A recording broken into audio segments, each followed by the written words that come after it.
Vous êtes-vous déjà demandé pourquoi certaines personnes semblent traverser plus d'épreuves que d'autres? Pourquoi ceux qui suivent Dieu sont-ils souvent confrontés aux plus grands défis? Si vous traversez actuellement une période difficile et que vous vous demandez si Dieu est vraiment aux commandes, cette vidéo pourrait complètement changer votre perspective sur la souffrance. Aujourd'hui, nous allons parler d'une vérité que peu de gens ont le courage d'aborder: le lien entre être choisi par Dieu et traverser des épreuves intenses. Restez jusqu'à la fin, car je vais vous révéler 3 signes bibliques qui montrent que votre douleur a un but divin. Avant de commencer, dites-moi dans les commentaires, avez-vous déjà eu l'impression que Dieu vous avait oublié au milieu d'une épreuve? Écrivez simplement « oui » ou « non ». Je veux comprendre combien d'entre vous ont déjà vécu cela. Commençons par une question qui dérange beaucoup de gens. Si Dieu est amour, pourquoi permet-il que ses enfants souffrent? La réponse se trouve dans une vérité profonde que l'on retrouve tout au long de la Bible. Prenez l'exemple de Joseph d'Égypte. Vendu par ses propres frères, injustement emprisonné, oublié pendant des années. N'était-il pas l'élu de Dieu? Au contraire, ces épreuves l'ont préparé à sauver non seulement sa famille, mais toute une nation de la famine. Dans Genèse 50, 20, Joseph déclare une vérité puissante. « Vous aviez l'intention de me faire du mal, mais Dieu l'a changé en bien, afin d'accomplir ce qui arrive aujourd'hui pour sauver la vie à un grand nombre de personnes. » C'est la première vérité qui doit être claire. Dieu ne cause pas le mal, mais il utilise toutes les situations, même les plus douloureuses, pour accomplir ses desseins éternels dans la vie de ses élus. Pensez à Job, l'homme le plus juste de son époque. Il a tout perdu, ses enfants, ses biens, sa santé. Ses amis l'ont accusé, sa femme lui a conseillé de maudire Dieu. Mais à la fin, Job a déclaré quelque chose de révolutionnaire. « Je ne te connaissais que par ouï-dire, mais maintenant mes yeux te voient. » La souffrance de Job n'était pas une punition, c'était une révélation. Il a connu Dieu d'une manière qui n'aurait jamais été possible sans cette épreuve. Voici une vérité qui va vous toucher.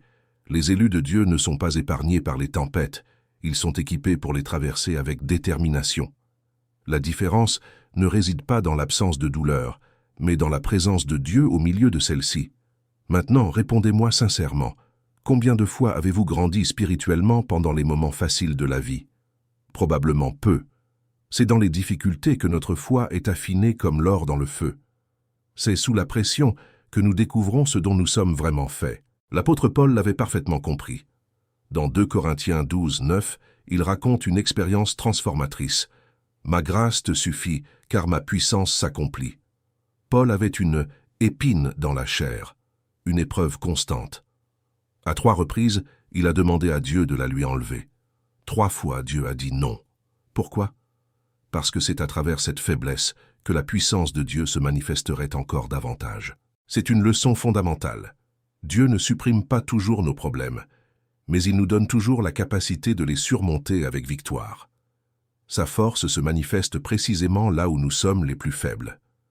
Passons au premier signe biblique indiquant que votre douleur a un but divin. Vous continuez à rechercher Dieu même au milieu de la tempête. Lorsque la souffrance trouve son origine dans le plan de Dieu pour votre vie, quelque chose de surnaturel se produit. Au lieu de vous éloigner de lui, l'épreuve vous rapproche encore plus de lui.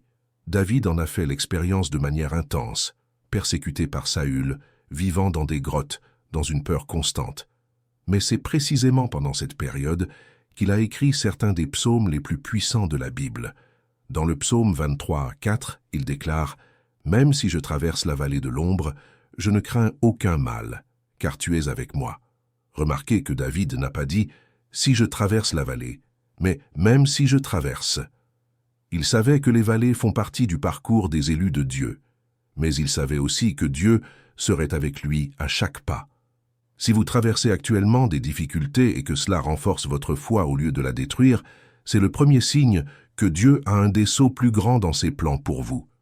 Le deuxième signe est tout aussi puissant. Votre épreuve développe des qualités de caractère que vous n'aviez pas auparavant. La patience, la persévérance, la compassion, l'humilité. Ces vertus ne naissent pas dans le confort, elles se forgent dans la fournaise de l'adversité. Jacques 1, 2, 4 nous enseigne quelque chose de révolutionnaire. « Mes frères, considérez comme une joie complète les diverses épreuves auxquelles vous pouvez être exposés, sachant que l'épreuve de votre foi produit la patience, mais que la patience accomplisse son œuvre parfaite, afin que vous soyez parfaits et complets, sans faillir en rien. Remarquez le langage. Considérez comme une joie. Ce n'est pas la joie de la souffrance en soi, mais la joie de ce que la souffrance produit en nous. C'est comme une femme qui supporte les douleurs de l'accouchement parce qu'elle sait qu'à la fin, elle aura un enfant dans ses bras. Lorsque Dieu permet des épreuves dans la vie de ses élus, il œuvre à notre formation spirituelle. Chaque larme versée avec foi sculpte en nous l'image du Christ. Chaque nuit d'insomnie passée à crier vers Dieu nous prépare à un ministère plus profond. Pensez à Moïse. 40 ans passés dans le désert à garder des moutons n'ont pas été du temps perdu, mais une école de leadership. Lorsque Dieu l'a appelé à diriger le peuple d'Israël, il savait déjà comment guider des troupeaux têtus à travers des terrains difficiles. Son expérience avec des moutons littéraux l'avait préparé à paître le peuple de Dieu.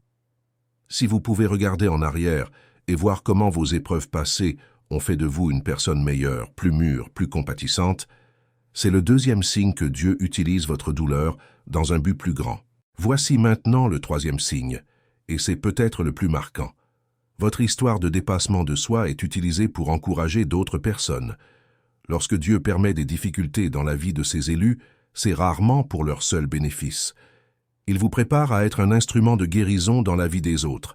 Paul l'explique parfaitement dans 2 Corinthiens 1, 3, 4. « Béni soit Dieu, le Père de notre Seigneur Jésus-Christ, le Père des miséricordes et le Dieu de toute consolation, qui nous console dans toutes nos afflictions, afin que nous puissions aussi consoler ceux qui sont dans l'affliction, par la consolation dont nous sommes nous-mêmes consolés par Dieu. » C'est une vérité puissante. Dieu ne gaspille aucune larme de ses enfants. Chaque douleur que vous avez traversée avec foi devient un outil de ministère. Vous ne pouvez pas consoler quelqu'un dans une situation que vous n'avez jamais vécue. Vous ne pouvez pas offrir un espoir réel dans une bataille que vous n'avez jamais menée. Jésus lui-même a dû traverser des difficultés pour devenir notre grand prêtre compatissant. Hébreux 4,15 déclare « Car nous n'avons pas un grand prêtre qui ne puisse compatir à nos faiblesses. Au contraire, il a été tenté en toutes choses, comme nous, mais sans péché. » Si les gens ont commencé à vous demander conseil et encouragement, si votre histoire apporte de l'espoir à d'autres qui vivent des situations similaires, c'est le troisième signe que Dieu a transformé vos souffrances en un but. Mais je dois être honnête avec vous. Toutes les souffrances n'ont pas une origine divine. Certaines souffrances sont le résultat de nos propres mauvais choix. D'autres sont le résultat de la méchanceté humaine ou des imperfections de ce monde déchu. Dieu n'est pas l'auteur du mal. La différence réside dans la réponse. Lorsque la souffrance a un but divin, notre réponse sera celle de la foi, même si elle est brisée. Lorsqu'elle est le résultat du péché ou de la méchanceté, nous avons besoin de repentance, de pardon ou de justice. David savait faire cette distinction. Dans le psaume 51, après son péché avec Bethsabée, il s'écrie « Crée en moi, ô Dieu, un cœur pur, et renouvelle en moi un esprit droit. » Il s'agissait là d'une douleur résultant du péché, mais dans le psaume 13, alors qu'il est injustement persécuté, il demande « Jusqu'à quand, Seigneur? M'oublieras-tu pour toujours ?» Il s'agissait là d'une épreuve ayant un but. La sagesse consiste à discerner la différence et à réagir de manière appropriée à chaque situation. Je voudrais maintenant partager quelque chose qui pourrait révolutionner votre perspective. Dieu ne permet jamais une épreuve plus grande que ce que sa présence peut supporter. 1 Corinthiens 10,13 promet « Aucune tentation ne vous est survenue qui n'ait été humaine, mais Dieu est fidèle, et il ne permettra pas que vous soyez tentés au-delà de vos forces. Mais avec la tentation, il vous donnera aussi le moyen d'en sortir afin que vous puissiez la supporter. » Ce n'est pas une promesse de vie facile, mais une garantie de capacité divine. Dieu calibre nos épreuves en fonction de notre capacité à les supporter grâce à sa grâce. Il connaît nos limites mieux que nous-mêmes. Shadrach, Meshach et Abed-Négo l'ont compris lorsqu'ils ont été jetés dans la fournaise ardente. Ils ont déclaré au roi « Notre Dieu, que nous servons, peut nous délivrer. Il nous délivrera de la fournaise ardente et de ta main, ô roi. Et sinon, sache, ô roi, que nous ne servirons pas tes dieux, et que nous n'adorerons pas la statue d'or que tu as élevée. Remarquez leur foi. Il peut nous délivrer. Et si ce n'est pas le cas? Ils avaient confiance en la puissance de Dieu pour les délivrer, mais ils avaient également confiance en la sagesse de Dieu s'ils choisissaient de ne pas les délivrer. C'est là la maturité spirituelle des véritables élus. Et que s'est-il passé? Dieu ne les a pas délivrés de la fournaise, il les a accompagnés à l'intérieur. Parfois, la provision miraculeuse de Dieu ne consiste pas à nous sortir de la tempête, mais à nous donner la paix au milieu de celle-ci. Je veux que vous compreniez quelque chose de fondamental. Être choisi par Dieu ne signifie pas une vie sans problème, mais une vie qui a un sens même dans les problèmes. La différence entre les élus et les autres ne réside pas dans l'absence de difficultés, mais dans la présence d'une espérance inébranlable. Cette espérance n'est pas un optimisme aveugle ou une pensée positive. C'est une confiance fondée sur le caractère immuable de Dieu et sur ses promesses éternelles. C'est savoir que toutes choses concourent au bien de ceux qui aiment Dieu, de ceux qui sont appelés selon son dessein. Romains 8, 28. Remarquez que le verset ne dit pas que toutes choses sont bonnes, mais qu'elles contribuent au bien. Dieu est passé maître dans l'art de transformer les tragédies en triomphe, les défaites en victoire, les cicatrices en étoiles. Si vous êtes arrivé jusqu'ici dans la vidéo, cela signifie que quelque chose dans votre cœur résonne avec ce message. Peut-être traversez-vous actuellement une épreuve et vous demandez-vous s'il vaut la peine de continuer à avoir confiance. Peut-être avez-vous des blessures du passé dont vous ne comprenez toujours pas le but. Je voudrais vous laisser 3 vérités pratiques à retenir de ce message. Premièrement, votre douleur actuelle n'est pas la fin de l'histoire, c'est le milieu. Dieu est en train d'écrire un scénario plus grand que ce que vous pouvez voir actuellement. Faites confiance à l'auteur de votre histoire, même si vous ne comprenez pas le chapitre actuel. Deuxièmement, vos larmes ne sont pas vaines lorsqu'elles sont versées en présence de Dieu.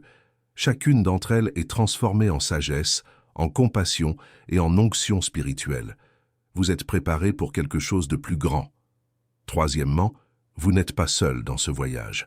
Le même Dieu qui était avec Joseph en prison, avec David dans la grotte, avec Paul dans le naufrage, est avec vous maintenant.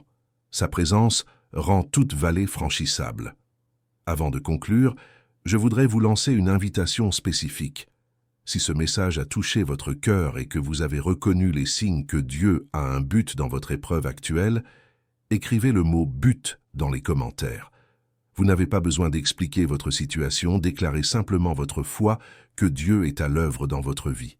Si vous traversez des difficultés et que vous n'êtes pas encore sûr que votre douleur est un but divin, écrivez « guidance » dans les commentaires. Prions ensemble pour que Dieu révèle sa volonté dans votre situation. Et si vous avez déjà traversé des épreuves dont vous comprenez aujourd'hui qu'elles avaient un but divin, écrivez « témoignage » et partagez brièvement comment Dieu a transformé votre douleur en victoire. Votre histoire est peut-être exactement ce dont quelqu'un a besoin d'entendre aujourd'hui. N'oubliez pas, Dieu n'a pas promis que le chemin serait facile, mais il a promis que nous ne serions pas seuls.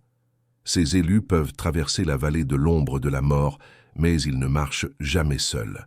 Dans vos moments de plus grande faiblesse, souvenez-vous que la grâce de Dieu suffit. Dans vos nuits les plus sombres, sachez que le matin viendra. Dans vos épreuves les plus intenses, ayez confiance qu'un dessein éternel est en train de s'accomplir. Si cette vidéo a béni votre vie, n'oubliez pas de laisser un j'aime, de vous abonner à la chaîne et d'activer la cloche pour ne manquer aucun message. Partagez-la avec quelqu'un qui a besoin d'entendre que sa douleur a un sens, que la paix de Dieu, qui surpasse toute intelligence, garde vos cœurs et vos esprits en Jésus-Christ. À la prochaine vidéo, et n'oubliez pas, vous êtes choisis, aimés, et vous avez un but éternel dans l'histoire de Dieu.